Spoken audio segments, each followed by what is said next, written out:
Welcome back to What's New with Mead. We're in episode 65, and I have the winner of the Ultimate Mead Maker of 2023, the competition that I hosted over this past year, Matthew Allen, here to celebrate, here to chat, and here for us to get to know him better. So, Matthew, welcome to the podcast.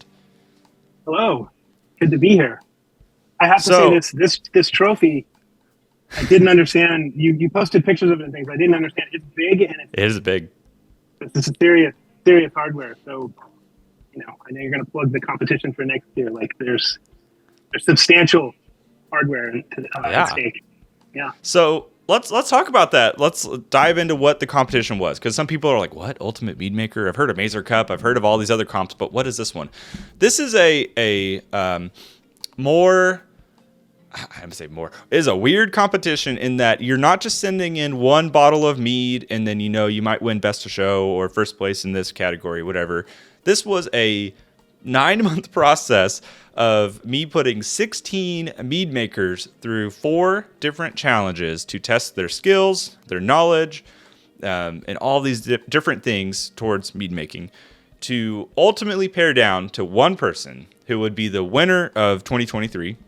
And that is Matthew, on screen right now, or if you're in your car, listening, it's his voice. He was the one who made it all the way to the end, won the final challenge, and he won himself the trophy he showed just a moment ago, and $250. And for this next year, he has his entry fee waived. So it was like $270. I guess that's how that works. But yeah. So I want to start with this. We went through 4 challenges. The first one was a quiz. I don't know if you're expecting that at all. Then there was a honey stick tasting where you had to go through and sample these honey sticks, match them to the specific varietal, which was interesting. The third challenge was a group thing where you had to pair up with somebody, make a mead that would be a 50-50 split between you and your partner, poured at 50-50 rate. And then the people moved on. And the final challenge was everybody has the same ingredients, make the mead with one special thing, and whoever does it best wins. So of the 4 challenges, which one did you find to be the most challenging? Oh, I think the final round was probably the toughest one. I think the ingredient we had was some blueberry syrup that was like a little bit hard to work with. I think it did have like ascorbic acid or something in it. So we were discussing like, is it even going to ferment? We're not sure. Not ascorbic acid. That's vitamin C. What's it's the stuff that's in cranberries that makes things not want to ferment. It's some. So it fermented fine, so that was good. But and I was so I made a like lemon blueberry hydromo and kegged it, but I'd never used the counterpressor bottle filler before. So I was like right up to the deadline, and I was out in my garage trying to bottle stuff. The first night was a total failure. It's like I filled bottles with fizz, and the second night I went through and it wrenched everything and set it all up again, and I got one bottle that was apparently only sort of carbonated, but I managed to get it off. So that one was the one I was sweating for sure. Yeah. But I think, every round was really fun. I mean, the way I explained it to people was like, it's like Survivor, one of these elimination reality shows, right? Like there's some challenge, you don't know what's going to be. And a lot of the fun we had was just the group of people that was participating would just be speculating, what's he going to do to us next, and that hanging out and getting to know some of those folks was really a lot of fun. Yeah. I didn't even think about that. You guys probably had some extra behind the scenes. Like we had a Discord channel that was dedicated to that event. However, I'm sure you guys had your own little secondary thing that was speculating and talking about things on the side and all that stuff too. That's kind of fun. Yeah, we had some discussion. I mean, most of the people participating were really like adamant about not letting anyone else know what was going on. So your secrets were protected. But in the channel, yeah, we would be discussing.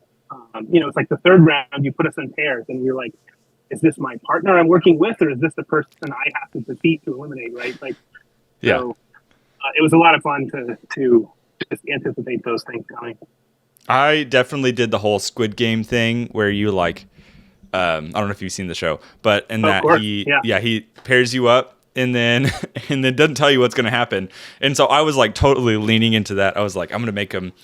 At first, I was like, maybe I'll make them work against each other. And I was like, no, that'd be more interesting to do this little 50-50 split sort of situation. So I enjoyed. I mean, my favorite rounds were like, well, as the game master, so to speak.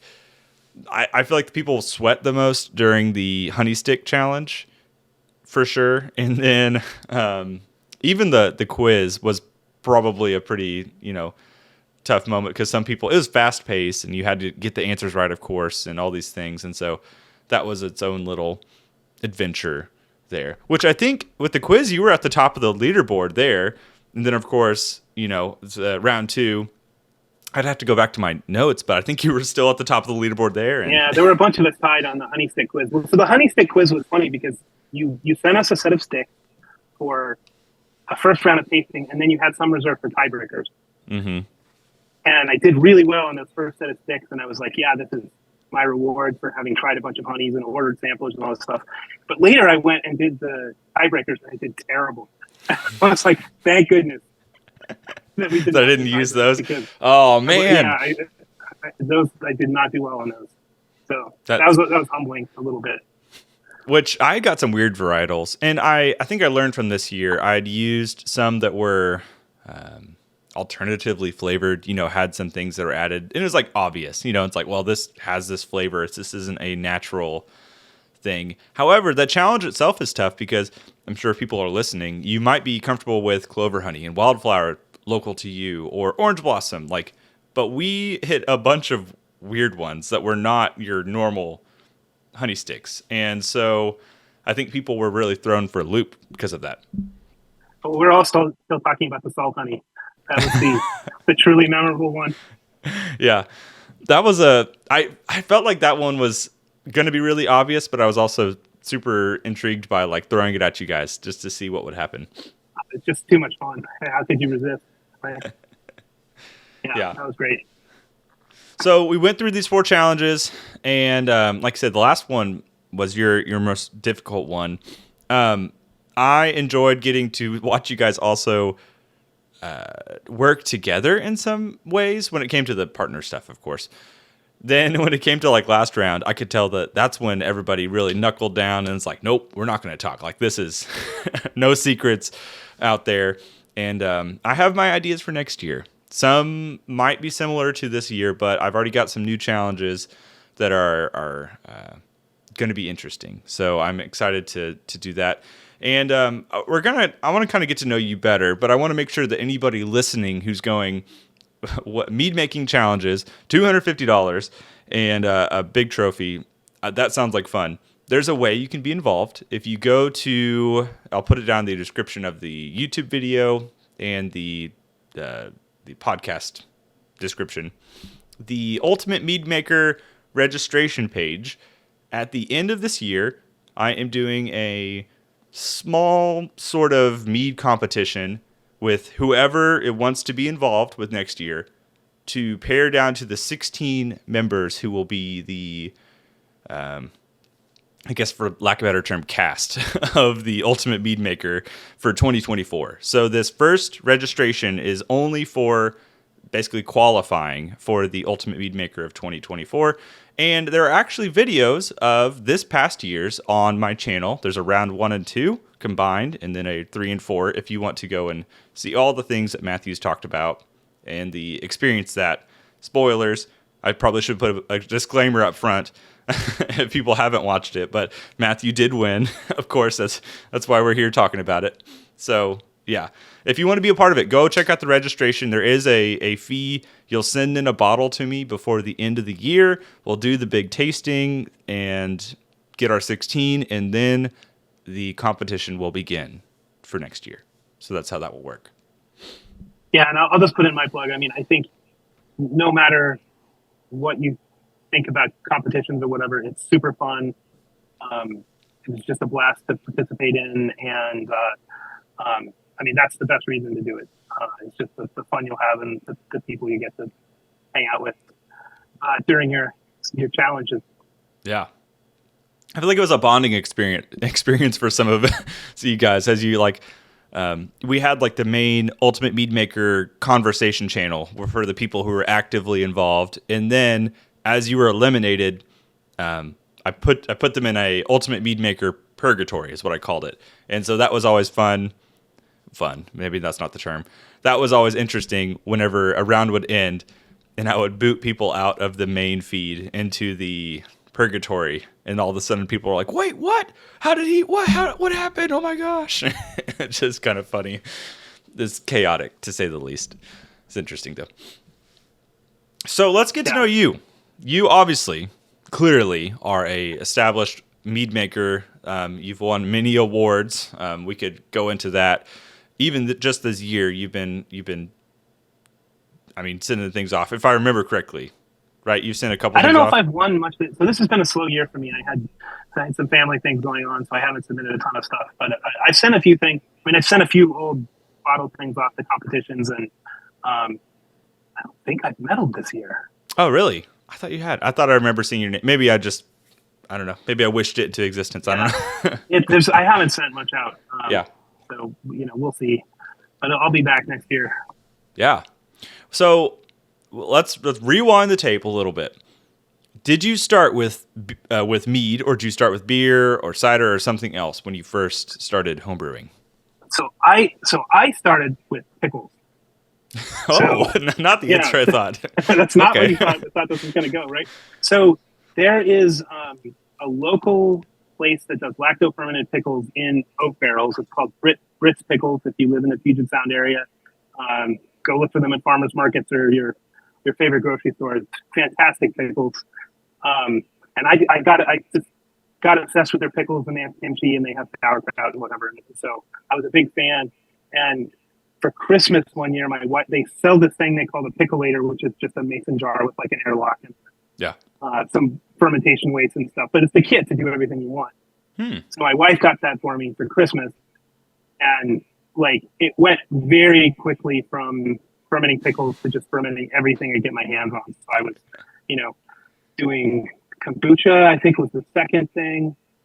But I mean, it sort of spiraled into mead pretty quickly. So that was one of the early. So I did some like kind of, ginger beer, country fruit wine sort of stuff, and some meads early on. Was one of the first alcoholic fermentations I did.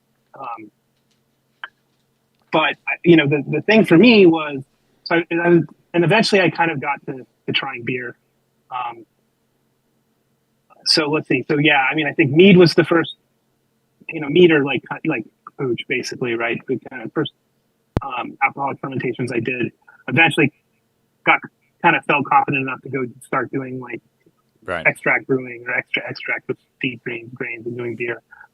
But mead always stuck for me because there was this awesome community, right? So I started out on Reddit, getting lots of help from the folks there, and a lot of those folks are the folks who are now on the various discords and in your community and then doing the most community. And I think that was one of the main reasons that I kept doing it. I think it's that was just like hanging out with a lot of kind of people online and now in person. And I think one thing that's neat about mead is just there's like a lot of creativity, right? Like there's just people are doing everything with it. There's really not. It's not kind of burdened with the sorts of conventions that like something like beer has, right? So in terms of something you're making at home, like you really can just go wild with your imagination. I think for me that's kind of, like I'm an engineer by trade, right? So it's like most of my life is this structured, regimented, whatever, right? But it's like to do something creative. It's like it's fun to do something where it's just kind of wide open. Yeah. So I think that's a lot of the draw for me. Focused on it a lot since I kind of discovered that. Well, it's interesting to go from, especially food fermentation. No, I say food. And it is food to suddenly beer, mead, wine, cider fermentation. Because I feel like the parallels are there. I've actually never really fermented any food. But I see the mirror that is there and how similar it is. It seems fun, and it is just a big. We're just living in a big playground, and that's. I love that you talked about Mead being free is probably a not great term because some people take it too far, in my opinion. Right. Yeah, for sure. But it is a playground where you can kind of do what you want. You can throw things in, and it is exploratory, and there are 10 different ways to do things, and you will end up with maybe the same result, but probably different depending on what you do. So I guess I have to ask, why did you go Mead? Because for me, I chose Mead out of laziness, mostly because I was like, what is an easy thing for me to homebrew that doesn't need a lot of equipment? And I heard about Mead, honey water yeast, and I was like, oh, I'll shake it up and walk away for, at that time they said 4 months. And I was like, oh, that's easy. So what drew you to go to Mead specifically? I mean, I think it was kind of similar. Early on, it was like a similar effect, right? Like I was reading, like, I don't want to plug books that I no longer would plug, but I was reading some of the more sort of hippie oriented fermentation stuff. Yeah. And it's something, you can make a basic mead with a very low bar, right? So I like a entry, right? So I went to a farmer's market and I got a nice jar of 3 pounds of honey and came home and, got some wine yeast from Amazon or something and made some basic traditional mead. And so I think that's how I started. I think a lot of for me, the staying power is like I really like wine. So wine is sort of my alcoholic beverage of choice. And it, I do make wine a little bit. I am growing grapes. Like a very small number of grapes, but I think that a lot of the staying power has been like it's a lot of the same appeal that wine has to me, and there's a lot of complex things you can do with it. I mean, I think if you maybe I don't want to upset anybody, but I feel like if you make a fruit mead, like the complexity is just way beyond what happens if you dump table sugar and fruit and make a country fruit wine. And yeah. So there's I mean, for me, that's kind of what's kept me hanging around. Mm-hmm. Do you feel like you have, being established as you are, do you have many recipes you go back and you make a lot of at this point, or are you just always changing things up? No, I mean, it's I don't even think of them as recipes. I guess the way I'll often explain this to people is like, I have a set of processes that I've developed, and it's like approaches to things, right? So if I have an approach I have a set of approaches I use for like fruit, or I have a set of approaches I use if I'm making like a metheglin, or if I'm making a traditional mead or whatever. And then, I mean, I'm often trying, like I think a lot of us are always wanting to try new things. So it's like, I might be trying some new ingredient, but I'm bringing to bear these processes that we kind of develop over time. And that, even if you haven't worked with something before, tends to, you'll have better outcomes once you have some experience and interesting, some tried and true. Yeah. That's an interesting way to think about it too. Because to me, I mean, I like my apple cinnamon mead. I feel like I have that recipe. But you're at the same time, you're saying approach or method or, some way that you deal with a specific ingredient. And I see that too, because I'm like, okay, well, I know I always use my apples in this way. I add them at this time in this manner. So when I go to make a non-apple cinnamon mead that is apple-based, I'm still going to follow the same idea method there. So that's interesting. I've never really heard about that or thought about it necessarily, but you're right. It's not always about a recipe. It's about how you just deal with a set of ingredients, mindset, I guess. It's very meta. Wow, we're getting really, really deep with this. Well, I mean, often people will come to like your Discord or one of the other Discords and say, who has a recipe,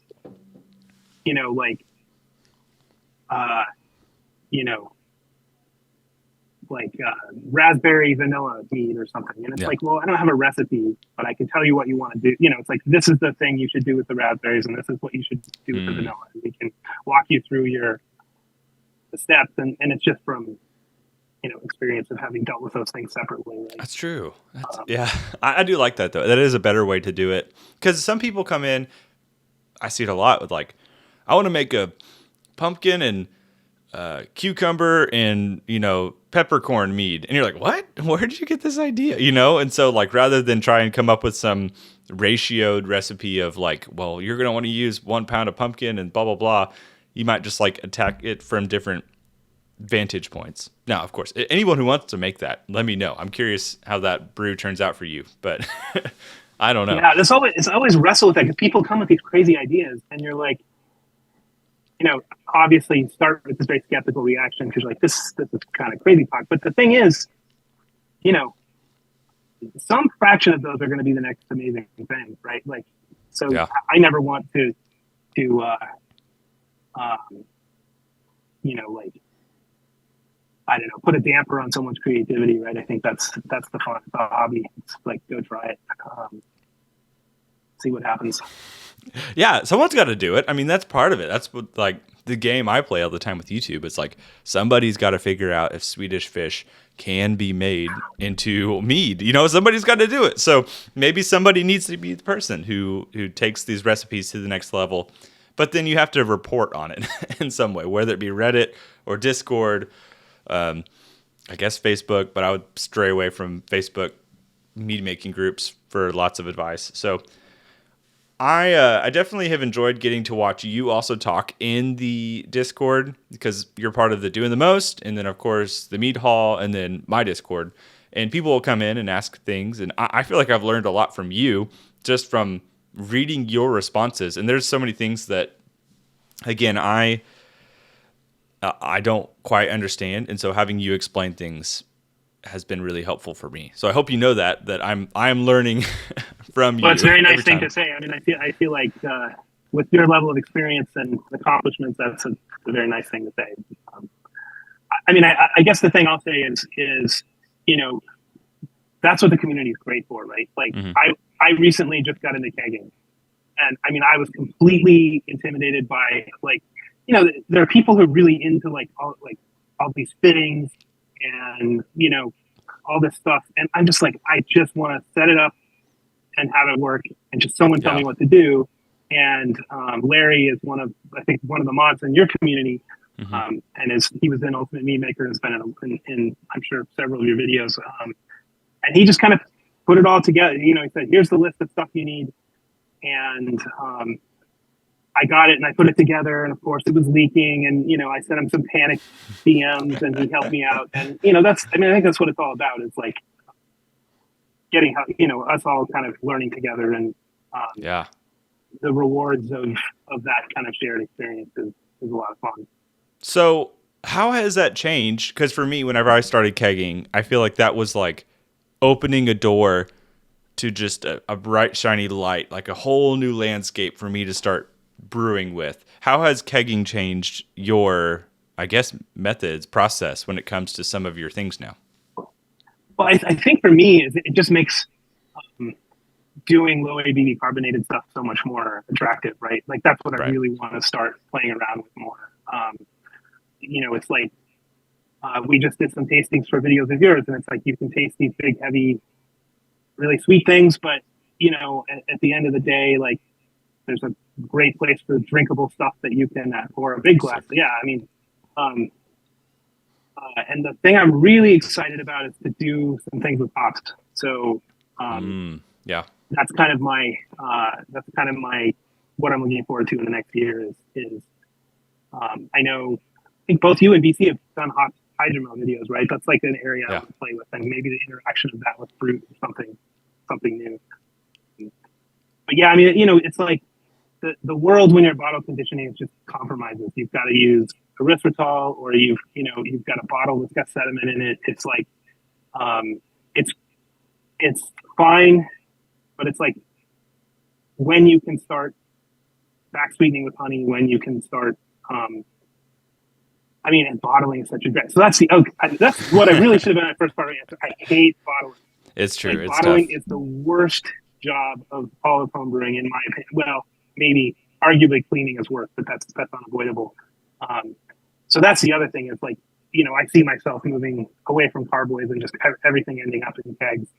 Yeah. And like bottling will be a thing. It's like get to pull some bottles for competition or something, do that. But it's such a drag. Yeah. And Well, the there's bottles easier take up ways so to much do it space too, though. So have you ever, there's a thing called a tap that it's a little bit of money, but it's a fitting that goes to like to the actual spout. And it's a tap cooler, something or other. I don't know. Anyways, put it right in there and then you can just fill from there. It has a counter pressure side, so it will release pressure too. And you can actually add pressure in, but I don't normally do that, honestly. Yeah, so my counter pressure bottle filler is the NukaTap one, so it's compatible with NukaTap. I don't have those yet, but I have. So you can freehand this bottle filler. Yeah. But yeah, I mean, the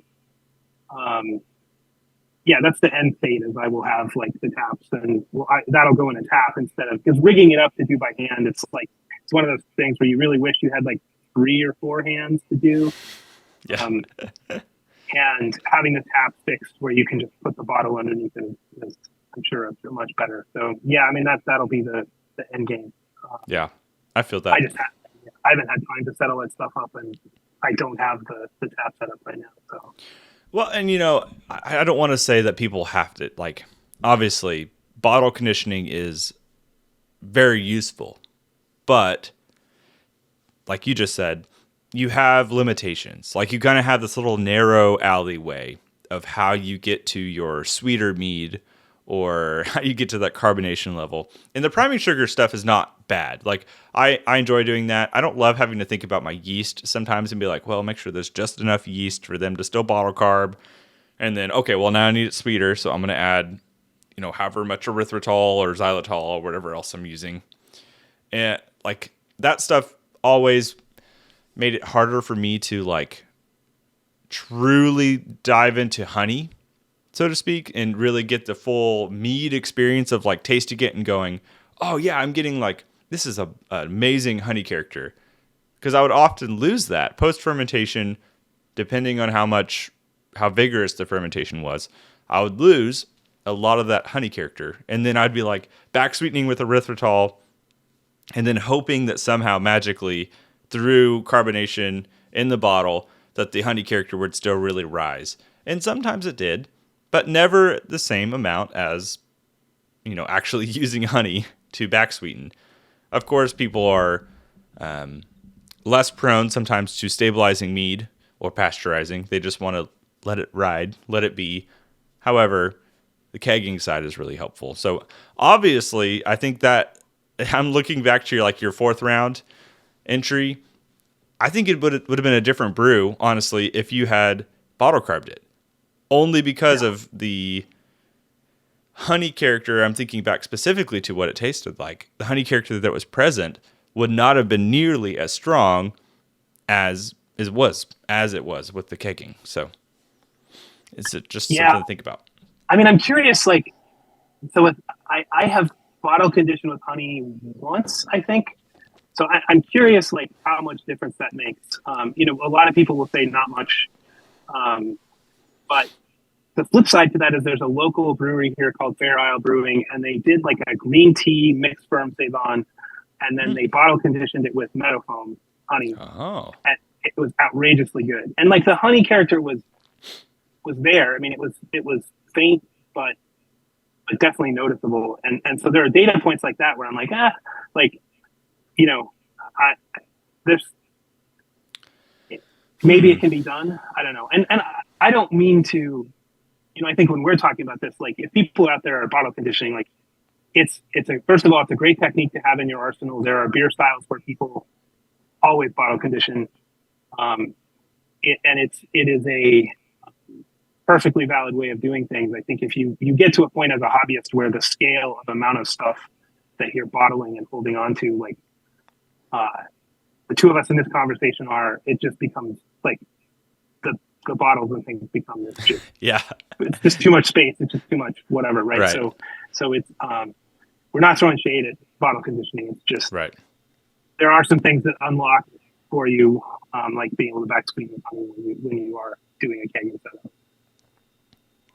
Well, and I think, you talked originally about the scariness of it. It is a scary topic when you're like, okay, I want to do this kegging thing. And then you start Googling it and you're like, wait, I need kegs. I need a tank.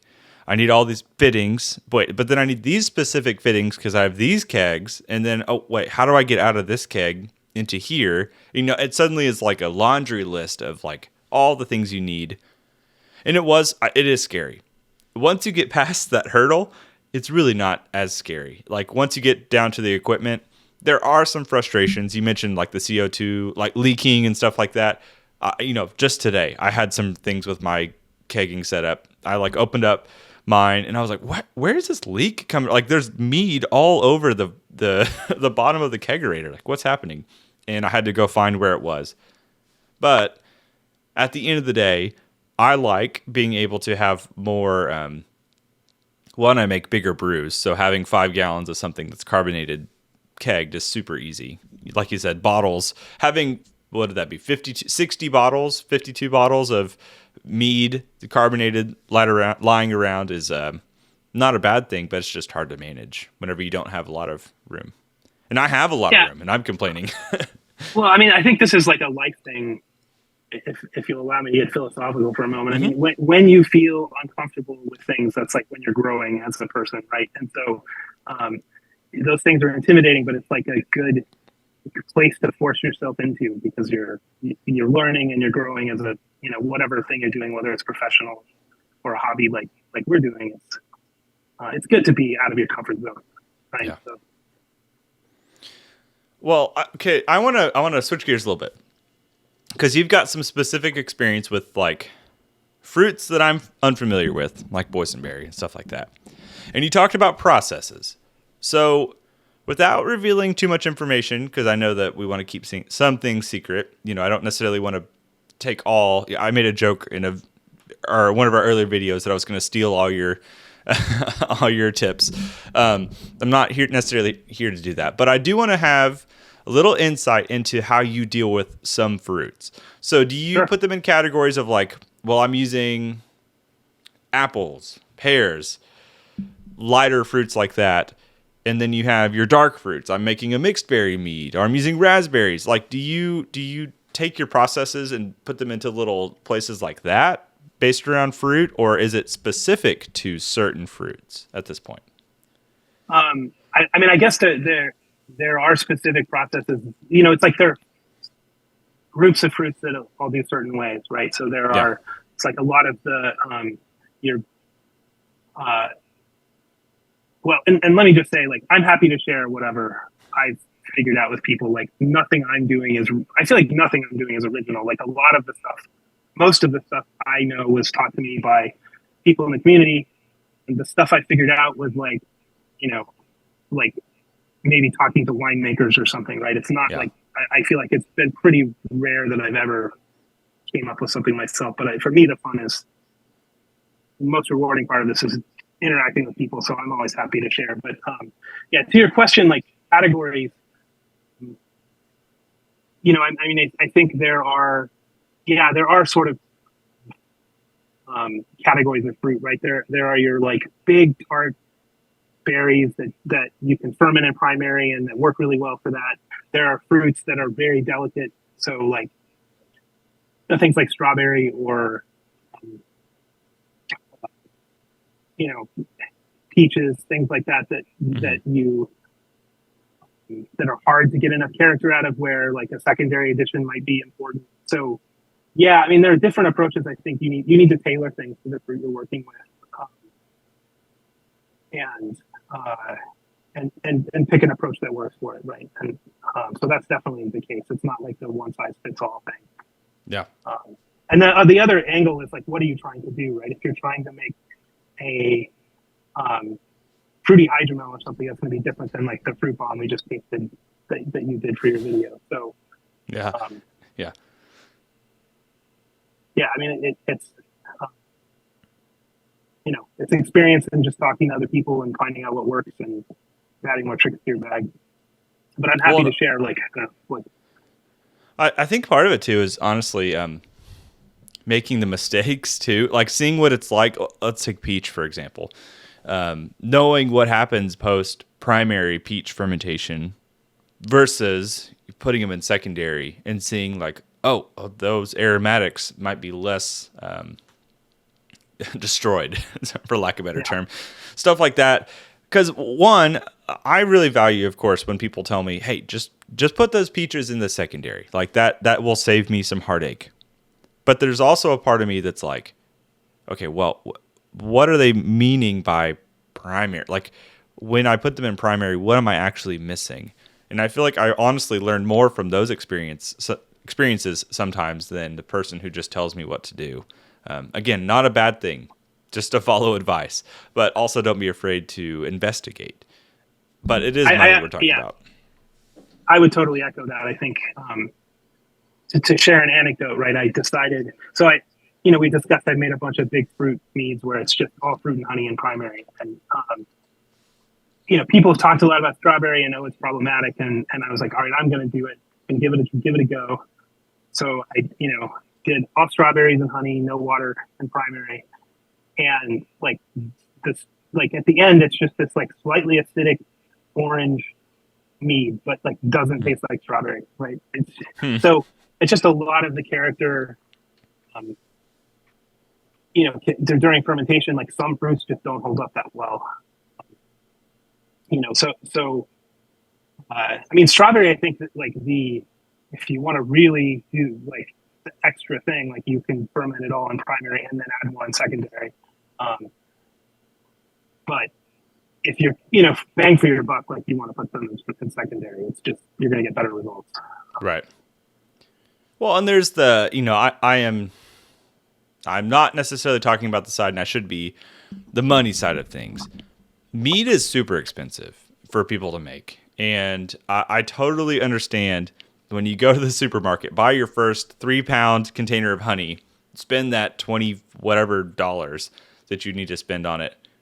You're not gonna be too willing to lose that money when it's like actually making stuff. You want to be more determined to make a good product out of that, assumedly. But also, again, going back to what I said a moment ago, just don't be afraid to try things. And that's all the way going back to what we said earlier. This is the most experimental little branch of home brewing. I feel like even more experimental than like craft beer. Obviously, craft beer like came through and they're like, let's throw, everything in the kitchen sink into these beers. And we've gotten to where we are now with that. Mead is starting to get to that realm. And it's fun to see the results people have. But then I also question sometimes where they were going. However, I don't get to taste these things. I can't necessarily judge the person who makes a weird 32 ingredient recipe because I don't know what it tastes like. Maybe they're crushing it. Maybe that scorpion pepper cucumber mead was the perfect balance. Like, I don't know. So. Yeah. I mean, so you brought up the cost issue. I mean, this is this is always like a point that is, I guess, a little uncomfortable for people or whatever. It's like, it's like everybody's got a budget for their hobby, and there will always be somebody who's like spending a ton of money that you're going to see, and you're like, boy, I wish I could do some of that stuff. But like you can get great results. I mean, honey's expensive. Don't get me wrong, and some of the equipment's expensive, but I mean, you can get good results with a bucket and a carboy. And if you don't need a big stainless thing with a glycol chiller or whatever, right? Like I want a mazer cup with something I made in a bucket and a carboy. Mm-hmm. Like it's, a regular old plastic auto siphon. So, it's, I guess I would just say, while we're on that topic, to just encourage people, like, don't think that like spending money is the way to make things better. Focus on improving your process, focus on every batch, making something a little bit better, and your quality will follow. It's not a function of how much money you spend. Like those are, that can help with tools and things, but you can make great products with basic stuff, basic tools. Yeah. Well, and honey on that front, I always want to push people to support locally if you can. and to buy quality honey. I do also, admittedly, buy low quality honey sometimes when I'm doing specific recipes.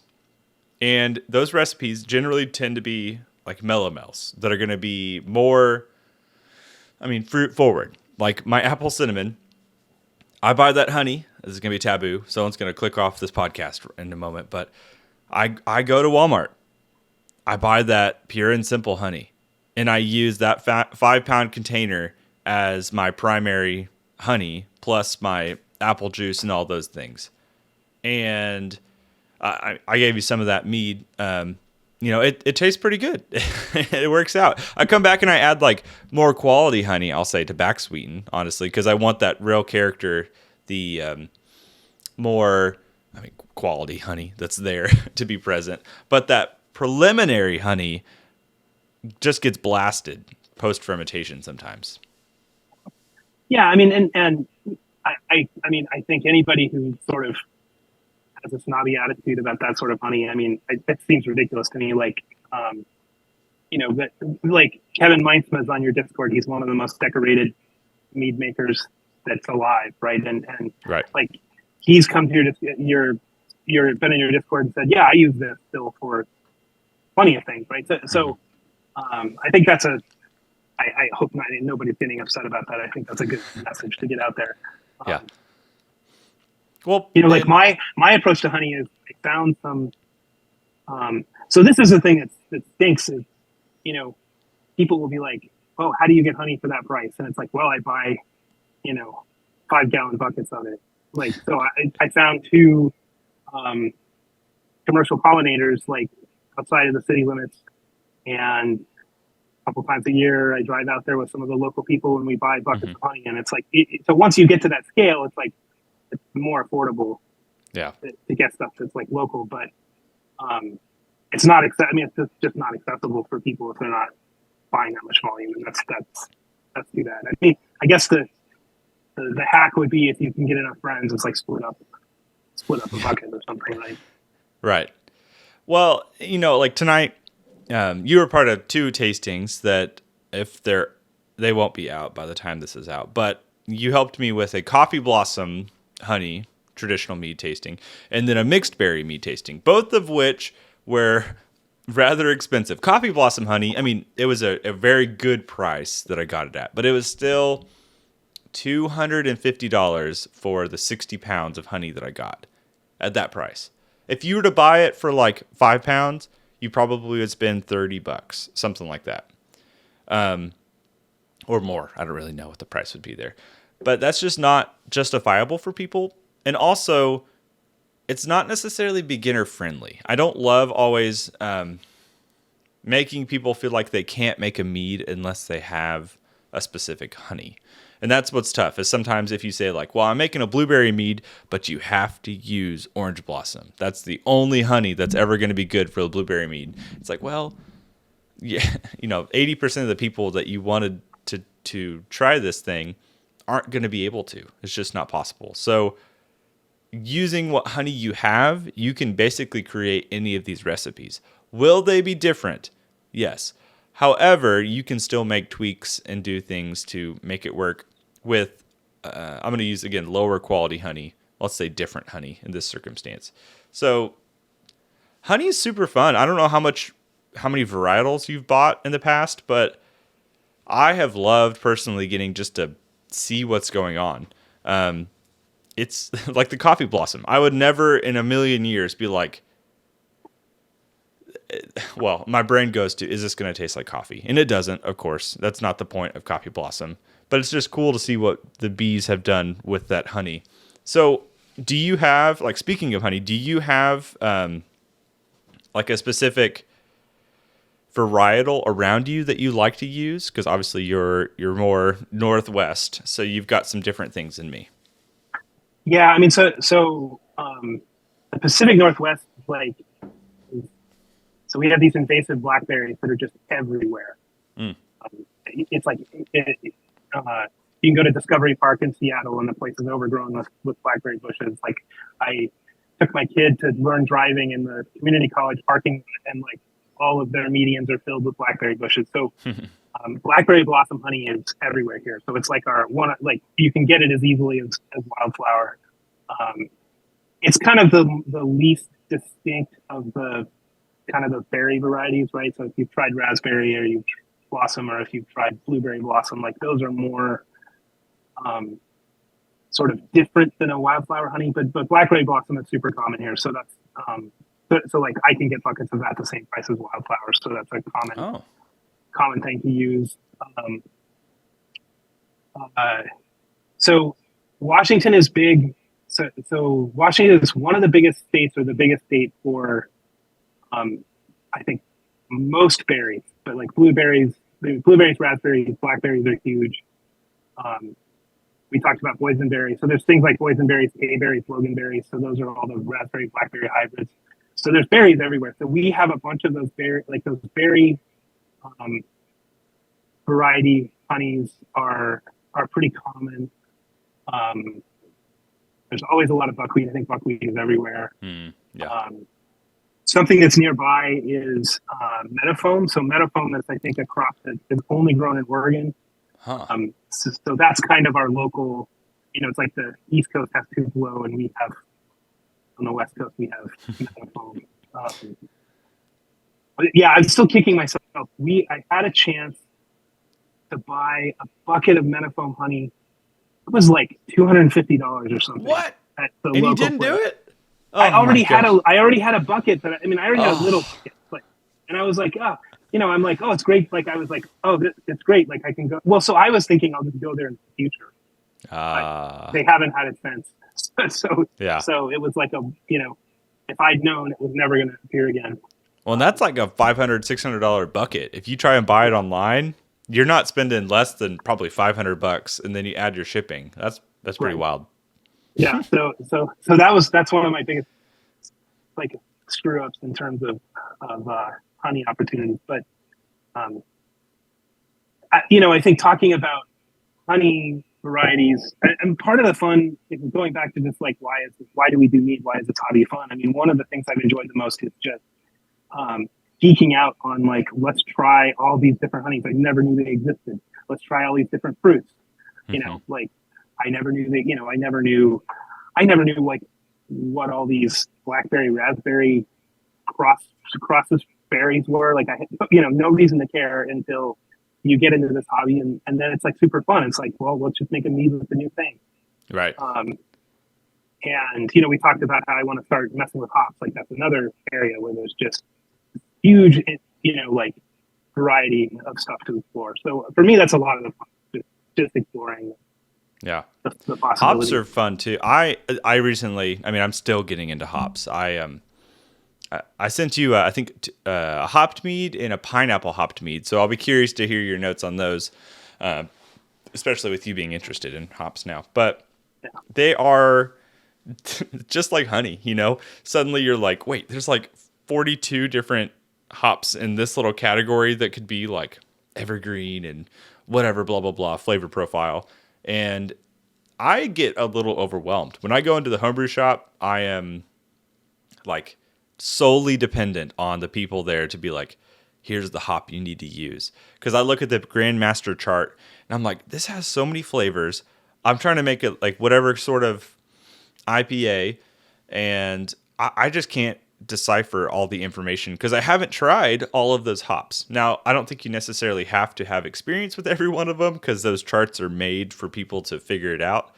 But having people who are able to say like, yeah, I've had great results with these two hop profiles. Like BC. BC did his big hopped mead with way more research than I did for any of mine. And he determined what's the best little hop profile for this orange blossom honey specifically in that circumstance. And that's a very valuable resource that I go back to, but now I'm inspired to do more with it. So I'm doing my like nose to the grindstone thing that I think you're about to do with this, and like just keep buying hops and honey. Well, so there's a fun experiment you can do. There's some, it used to be Bud Light, now it's Coors Light. You can buy in those aluminum bottles with the screw cap. Uh-huh. So go get a bunch of little bags of hops, and get some of these aluminum, like, so it needs to be some beer that with barely any flavor. So for me, I use Coors Light. Yeah. And you get them, get them nice and cold so they don't decarb the instant you open them. You open them, you pop a couple of the hop pellets in, screw it shut. Yep. Then a day later, come back and just sort of strain out the hop matter and then taste it. And so over the course of like a month, I went through a 24 pack of Coors Light, just like, maybe it was I don't know, that sounds terrible, but probably like a 12 pack, but just like tasting a bunch of different varieties because I was trying to hone in on what I wanted to add to a specific brew. And it's super fun. I mean, I don't know, to me, that's just like, that's cool. It's a lot of fun to do those experiments. And I don't remember who suggested that. I think it was probably someone on Reddit whose name I don't know, but yeah, it's when you can find tricks like that, it's really like, that's a shortcut it's like, now you don't have to make a gallon of mead with every single hop, right? You can taste the flavor profile. So this is obviously specific to dry hop aroma flavors.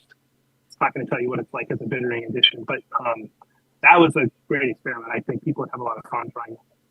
Yeah. Well, the Basic Brewing guys do something similar. They make like a base just batch of wort, and then they will boil some of the hops and just do like 2 or 3 at a time. And they call them like a hop sampler pack or something like that. And they post videos of it. So that's always fun too. You can go and find those. When I talked to them, they said they were finishing up their 22nd hop sampler pack. So each one has 3 or 4. So that's 60 plus hops that they've burned through.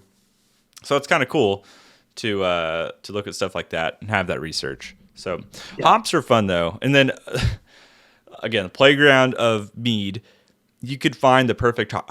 I love this hop. I love the profile. And then you're like changing honeys. You started with your orange blossom, but now you threw in your blackberry blossom that you got, and you're like, wait, it's different now. It's just a way different ballpark for us to mess around with. I love that mead is so expansive, but it is quite overwhelming for me at this point still. Well, I mean, for me, the thing is like the list of stuff I want to try just keeps getting longer. I mean, it's getting longer faster than I'm pulling stuff off it. So, that's always the challenge is by the time I've got something in secondary, it's like time to bottle it. I like don't even care about it anymore. I'm like obsessed with the new. You're like, why did I even want to try this thing? I don't love you anymore. At the new. But sometimes that's not a bad thing, because then you just leave it alone for a while. Leave that thing to age. Let it get some time. So that's helpful. Well, this is beginners ask this question all the time. They're like, how do you all have enough patience to like wait for this stuff to age? And it's like, oh, we're just making more stuff. Like once you've been brewing for a year and you've got the pipeline filled, you'll that won't be a problem anymore. Right. Yeah. It is interesting when people are like, what do I do while I'm waiting for my mead to age? Like, well, just make some more. Like, just do that. Definitely make like a session or make a beer or something. Like make something you can consume to resist the temptation of, stealing your stronger stuff. Well, I want to plug that. One, we're getting to chat with Matthew now, but he is an active member of my Discord, of the Doing the Most Discord, of many other avenues. If you're curious and want to do what we're doing here to pick his mind about things, I have seen him firsthand be so responsive and kind and help people. Part of this is the world we live in, especially people who are experienced in mead making. We're ready to answer your questions, whether you think it's smart or dumb. Like, no question is out of line for us, because there's a lot of topics to cover with mead making. And so I hope you'll go and join us at the Discord. His @ is Bucky, if you want to find him on Discord, of course. You won't be able to find him under Matthew, but you can find him under Bucky. And I do want to kind of go back to the beginning and highlight. I get the great opportunity to just pick the mind of great people like Matthew, especially award-winning. He kind of low-key dropped something that I don't know if everybody understood, but you have won a Mazer Cup award which is Just a pretty one. dang big deal. That's still great. That is the highest Mead comp in the world right now, and that is awesome. And so that's a big deal. I hope that everyone who's heard his advice is like kind of taking it to heart. I know I am, because he's obviously experienced, and we want to continue to learn about this fun hobby that we all have. So, Matthew, thank you for spending some time not only tasting mead but chatting about it. Yeah, well, thanks so much. I mean, if I can offer just one closing thought along the Yeah. lines of what you said, I feel like this hobby for me has been this progression of like, we start off learning to make things, and that's like immensely rewarding. Like you consume something that you made, and it doesn't taste bad, and then eventually it tastes good. And then it was like, well, I got to the point where I was like, I want to try one of these competitions and see what happens. And so then I was like, oh, maybe this is what I'm going to do with this hobby.